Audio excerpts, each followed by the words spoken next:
So we're back now for the jump off. It's just what you're watching here now. Those are the first seconds on the jump off this morning. There was a slight technical issue that is causing 16 teams to have to do a reflight. Yeah, we talked a little bit about this morning, how mentally tough that can be to go finish, complete your day. Everybody else is off to lunch, and you have to come back and redo a jump that you already did this morning. It's not... For the teams that might have had some problems, they love it, but a lot of the teams that had good jumps, as most teams here are, that's always a little bit tough to try to follow that act. Makes the day a little bit longer too. I mean, yes. For Belgium and France, they're done for the day. Yeah, they're at the lunch tent probably, enjoying some fresh, relaxed time, waiting for this judgment of round 8, which is probably one of the fastest jumps of the meet in my calculations. And then we have airspeed that need to fly here again, making their day yes. 2 hours longer, yeah. having to wait for their score a little bit longer too. So yeah, it could be a deciding factor. Yeah, it has definitely some stress on it. We've got so they're all but 2 teams have to redo this round, so it's pretty equal amongst most of the thing. The 2 teams that aren't are kind of on their own. I think Belgium's ahead of France, about the same as France is ahead of airspeed. So it's not a big, but for some of these teams, at least they all get to make the jump again. Because if it had happened in the middle of the round between 2 very close teams, it's a little bit of an advantage sometimes to do it twice. Yeah, so even though we're waiting for the score on the round 8 for France and Belgium, we still see that before that score, Belgium has been able to pull a 11-point. Yes. Pretty solid lead after 8 rounds. Which has been building up slowly but steadily. They just have 1 round where they've scored less. That was the fastest round. Besides that, they've been picking 2 points here. Yeah, they're getting a couple there. Points every round. Wouldn't be surprised if Weembi gets this fast round as well, but it's just not going to probably be a little too late, probably. Yeah, that's 11 points is... you're going to have to start to burn it, and at that point, you're probably going to start to pick up more mistakes. You could probably pick up more mistakes. It's tough to get that. Oh, it looks like we're having a little break again. Oh, we better not get a rejump on the rejump. No, but let's talk a little bit about Hayabusa. Yeah, like I mean, 8 years together is such a tough nut to crack with that kind of time. I mean, how many minutes have they had on each other? The hands on, in free fall. How many jumps do they have together? Thousands and thousands, and I mean, probably hundreds of hours of tunnel time with the same people. Plus the core of them, the brothers. They've been together. I just had a picture on my Facebook come up from the World Cup something, and they were there with Magic, and it was from 2004, and they were 2 of the brothers were still flying together. It was with Sven and Roy. Yeah. But I mean, the brothers have been together for so many years. They probably have 10,000 jumps together. And then they've handled switches on the teams really well too. I mean, a few times the team members that have come on have been, we didn't really know who they were, and they plug them into the system and they pick up really fast. First of all, you don't really know how that's going to play off. You can't predict talent. You can't predict how somebody's going to really train. So, I mean, they must have done a good job at integrating, but also to... When they picked up Bambi and Bob, I was coaching them, and they do have a bit of a farm system, and they get to the tunnel. I mean, they get to try out some people. They've got some people from the military that come. So they do have a little bit of a system there to try to pick someone up. And I mean, they would come out to the training camps and fill in and do flying and do skydiving before they get picked up for the team. They would travel with them and spend some time with them. So they do have a bit of a system. But, I mean, they've had quite a few changes since the early days. With Luke was on the team, and then Saul came on, and then Bambi and Bob. And, I mean, they've changed a lot. I mean, who knows? They might. I know there might be another change coming up here in the next couple of years. Netherlands, I believe. This looks the orange is pretty much giving it away. Really nice cogging right there. This is a real working man's jump, we'd call it. It's 3 blocks, not super difficult blocks. I wouldn't expect to see a lot of mistakes. But you're not going to see a lot of fire. But that's a really nice cog there on the 1s. Good timing on the 8s. Staging on the 6s. This is a really clean, solid flight for them. Yeah, really nice. Yep, good weight right there. keeping the center points close. Nice flashing from inside center. Yeah, they look really sharp right here. And that's time. Yeah, I don't know with Hayabusa if they've got, since I'm not part of the project, it'd be a question for Gary, is if they've got anybody in the works, if they've got some farm kids out there that they're messing with at their tunnel camps and stuff like that. But yeah, I don't know. But the one thing that I know is that that they've been really focusing on lately is like quality in their training, that they train maybe a little bit less now, but that they focus on when they're training that's really, really high quality. I think they have a almost no limit deal with Windor. With Windor? But that doesn't mean that they're in there all the time. Because at that level, you don't want to train shitty. That's going to make you I mean, worse. I think their foundation is enough that they don't need to train a lot. I would. That's why I was wondering if they have people in the farm that taking people to tunnel camps, young kids, and seeing who's available in the starting to build, because they're at such a level now that it's going to be even harder than it was before to replace anybody now. Yeah. And then the fact that they're tied in with the military is probably makes it like more reliable as a life. Yes, like, it's true. I mean, there's a little more longevity in that with the military and salaries and retirements and all that stuff. Yeah, something they can. Yeah, for sure. But I mean, like, if a lot of skydiving teams, I think, are already from the get-go affected by that. For sure, you're going to give everything you have, but in the back of your head, you're like, okay, this is like a 3 or 4 year thing. Yeah, at some point you got to get out and start earning. You know, this is Sky 4-4, Polish team. They've had a member change, but it's been pretty beneficial, it looks like. And I see them training. They did some training with Dave last time I was in Fly Spot. I saw him working with them. I don't know if he's full time or if he's a guest, but they're definitely improving, so that's good. Ooh, a little bit of mistiming there.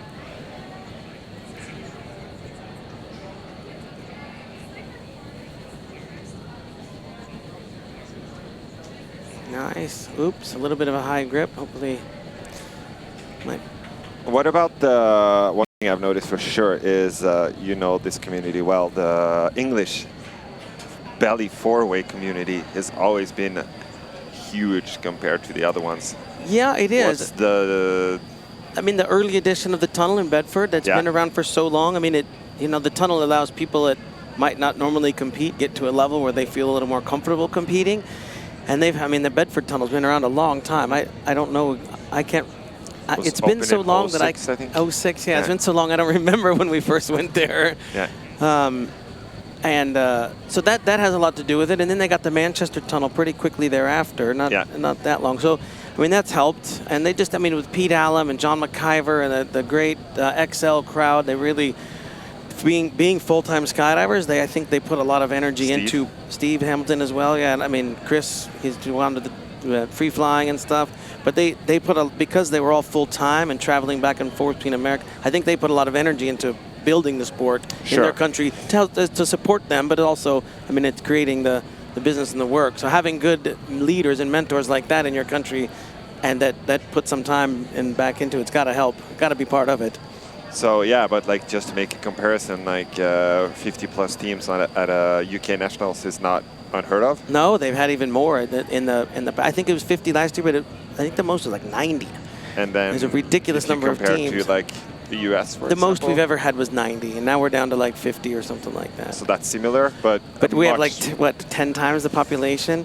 Here's the Swiss guys. They have had an amazing day. They were neck and neck with the Swedes, and they have picked up like 8 points over 3 rounds. They've just really turned it on today. I don't know what they had for breakfast, but I would like some. Today's been a really good day for them. Really nice cogging right there. Yeah, no, they're good. Nice. But yeah, England is turning out the teams for sure. And they had an all-female 8-way team at the Bedford Challenge, as well as they're whoa. Got a little wild at the end, but it's out of time. And their female team is neck and neck on the verge of possibly winning a World Championships indoor. Yeah, the Swiss team is good. Stelio here is actually one of three brothers that skydive. Their dad runs runs the mountain gravity boogie. Okay, so you've probably been there. Yeah, I've been there. And every time I see him, I was like, but I've noticed that like seems really, really determined, really Swiss. Yes. And they stay together. So I wasn't surprised to see them up there pushing Make that it. big jump. Could maybe do the next step, because I think there is a little bit of like a military thing for at least some of them here too. Okay, great. Yeah, I mean, staying together, like when you just learn how to travel together and learn how to, all those things that really can wear you out and stress you out, it really helps you focus on just the training once you seam out all that kind of stuff. And a lot of teams don't understand. They're like, oh, somebody can get better, or replace somebody because he's a little bit better. I'm like, but there's something to be said for having that time together and being able to take away all those other distractions that come from new team members and new relationships. Yeah, for sure. Who do we got coming up here? Right now, Monaco. Yes. They're number 409. Yeah, so we're about halfway through the reflight. Okay. We're right here now, and we're moving in this direction here before we're gonna move over into 8-way. And then we're gonna do the freestyle junior, which is like 60 people. How many competitors in the freestyle? Like, man, like 18, yeah, for the kids it's something like that, and then I think in open there's like 22 or more. Wow. I mean, for me, if the sport is gonna be sold to the public, it's the freestyle with music. I mean, I was around when we tried to get in the Olympics the first time. That's how old I am. But as far as when was that? For which Olympics? The 88, I believe it was. They did the rings, Los Angeles. jump. Yeah, and it was happening right as I was starting to jump. 88 was Seoul. Seoul. It was in Seoul is where they did the jump. Yeah, 88 was in Seoul, and they. Darn, I can't remember his name. The guy he was head of the IPC for a while. But anyway, he was trying. They were working really hard to try to get it in, but he didn't really meet some of the Olympic tradition stuff. But as far as what's spectator friendly and understandable, I mean, my wife was watching the routines, and she's a old school skydiver, women's world champion and World Cup champion anyway, and she's like, wow, the choreography, it kind of reminded her of ice skating routines with the pairs and the things, and it really was just you could tell a story. And knowing that the Olympics is about attendance, no, not about attendance, but it's about how do you say expression and number of spectators. Yeah. Audience, yes. Yeah, exactly. We need to build an audience for sure. Czech Republic, they're really doing good. Also showing the fact of a hometown tunnel. Really nice cogging. Ooh, a little overshot there, but that's out of time. What happens out of time stays out of time, thankfully. But yeah, 4-way with clock ticking and points moving up at the same time would be really, really interesting to watch as well if it was judged live. Judged live, which and you could see it. Being experimented with quite a lot now. Yeah, I mean, watching skydiving all the time every day. I feel like I could probably do a pretty good job with a one shot, But some of the stuff you need to slow down. Like sometimes you're like, what actually happened there? When it gets a little messy, Which round was it before that Gary gave us some unofficial scores on? That was when we were here before. He gave us on this one. Yeah, that didn't come out like that. No, they had two busts. That was the 3. He said 29-30 and 28-29, but we had 2 busts from France there. Yeah. So we had 20. He was off by 1. Yeah. That one, and here. Yeah, 2 out of 3. We just missed it, but the start of 13 and the arrival of 13, I believe, if I look at the... Anyway. So here, what do we got? We got the UK team. Yeah. They've had a pretty good day. Early morning crew. Yeah, the early morning crew, the ones that get you out of bed at the crack of dawn. Man, I had to get up like 3 at night in Brussels and drive all the way down. I was like, hey guys, what's going on? Private tunnel, by the way. Private tunnel, yeah. Nice entrance, good first point.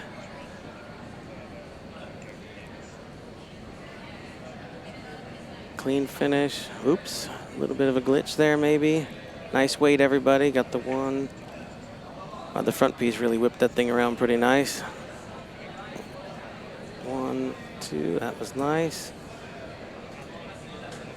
Wow. Yeah, it's looking all right. It's a little bit glitchy there. A little bit timing seems to be just a touch off. And when you're doing a block and you're flying with two different pieces and one piece goes and the other doesn't, it can get a little bit ropey. Because it's getting late for these guys too now, huh? Yeah, they've been up since probably 6. I met most of my teams around 7, so I mean I know these guys do a good full warm up and all that. So for sure they were up 6:15 to get some breakfast. Were you into warm ups, man? Was I at the warm ups? Yeah, I'm leading the warm ups. No, but like back in the days when you were training. Of course. Yeah. We were running 5Ks every day in training. Really? Yep. Nice one, man. We'd do times we'd have times and. I don't think that's really. Nice. Picked up on the free fly community. Yeah, no, we were full time, so we were running every day in the morning 5Ks. We had our weigh-ins, you know, and keeping everybody in check and fitness tests and all that sort of stuff. But when trying to jump 16 times a day, it's much more important. Yeah. It's more. Oh. There's that timing thing again, just getting off sync. I mean, fatigue. How many of these guys have been to lunch? Because they probably pushed through to finish this round, starting to get a little bit mentally tired.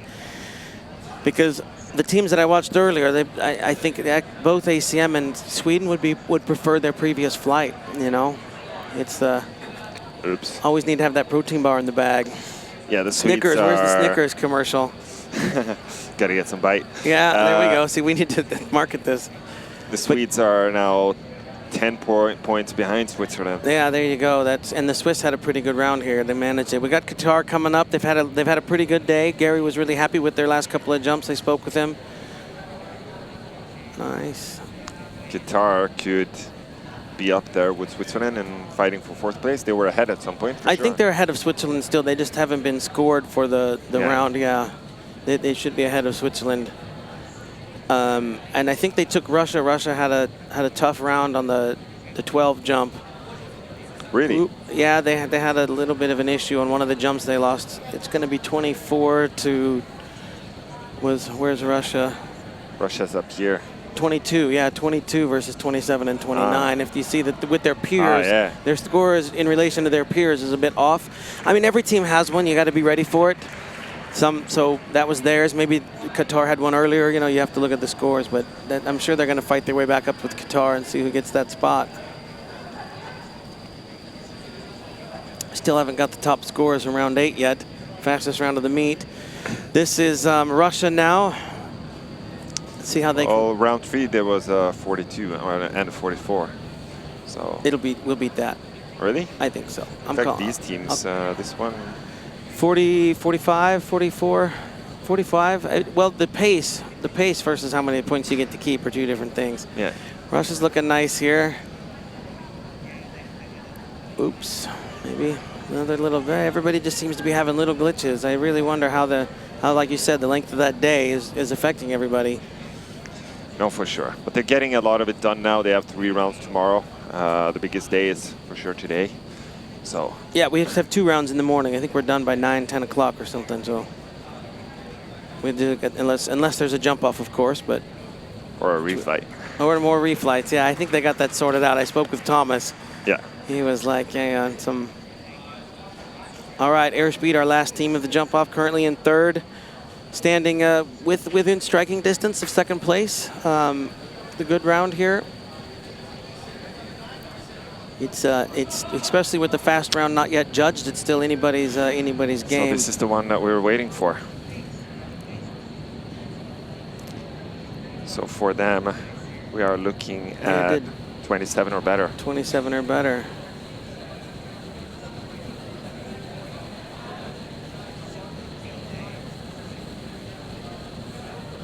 Nice. It's still cogging the ones really good. Good tight center points on the 6s. Wow, really nice one right there. Looks like about 25 from the untrained or the semi-trained eye without a watch. I don't think we have anybody here timing in the audience because I haven't heard the beep yet, but. I timed it. For me, it's the 26 or 26? 27. Yeah. Unless you have some bus. Yeah. No, it looked clean. All right, well then that keeps him right in the game. Ari's a strong free flyer.